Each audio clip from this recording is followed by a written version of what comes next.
was kind of brainstorming ideas in my head of, okay, like what are my biggest wins? Let's tell like an inspirational story, like an inspirational college tennis story. Let's tell about the time that I won the Bedford Cup or whatnot. But I thought it would be a little bit more valuable to talk about something like my biggest loss in my career. And my biggest loss is, as she just mentioned, when COVID hit. I used to be kind of like a fiery tennis player. I was a hothead. I think a couple of you played me in here. She's shaking her head like, yeah, you were. I see you, Taylor. And then some of my teammates back there. Yeah, I was a big hothead. I took tennis very seriously. Every day at practice, I was very hard on my teammates. I was very hard on myself. I was very hard on coach. That was kind of just my mentality. I thought what it takes to win is to go in there every day, grind, go to bed, repeat. Do the same thing. That's it. No, that literally. I mean, you can ask Sid sitting over there. And then I remember playing my last match against Sac State, and then this whole COVID thing was kind of coming up in the works, and I kind of just ignored it. I mean, it was just like a regional thing at the time. Then Army season got canceled, and then Coach texted me, "I'm so sorry," and I knew what that meant. And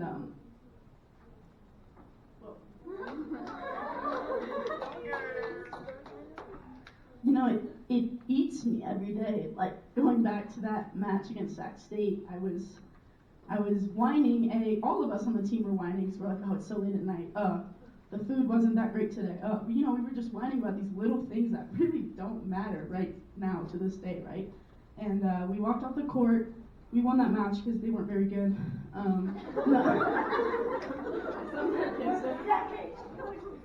Wait.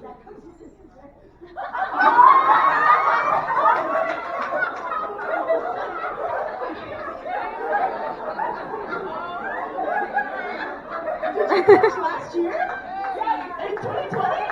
Yeah, we played you at like 9:30. Yeah.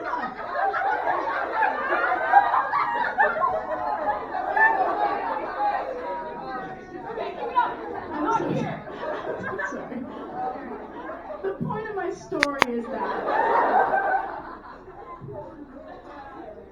I feel like a lot of us go out and practice every day and in our regular spring season matches every day. We don't really embrace any of those moments, except maybe like a conference tournament or maybe like a big match against YO we have tomorrow. Like we forget the little stuff in between. And if I could go back and play that match against Sac State again, I would have done it entirely different. And then more importantly, something that I would have done is, for me, that I didn't realize was going to hurt more was that last time I saw my teammates was our Sydney.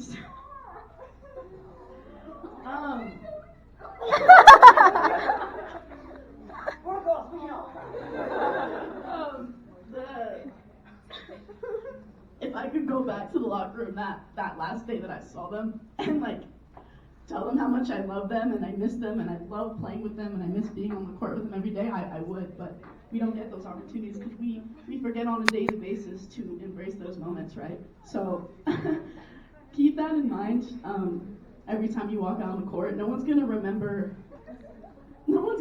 how many wins you had, how good your forehand was, how good your serve was. Nobody's gonna remember that. They're gonna remember you as a person, how you carried yourself on the court, and everything in between, right? So carry that with you. As coming from someone that can't get it back, you guys have the opportunity to do this right now. It's the start of your year. Embrace every single moment. Be a good teammate. Be an awesome competitor. And just have fun. Enjoy it. Like you're playing tennis in the mountains, and it's beautiful. So that's all I got, I think. I apologize. Thank you, guys.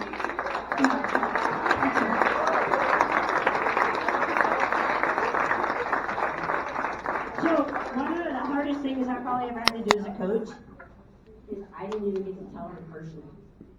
We were in our military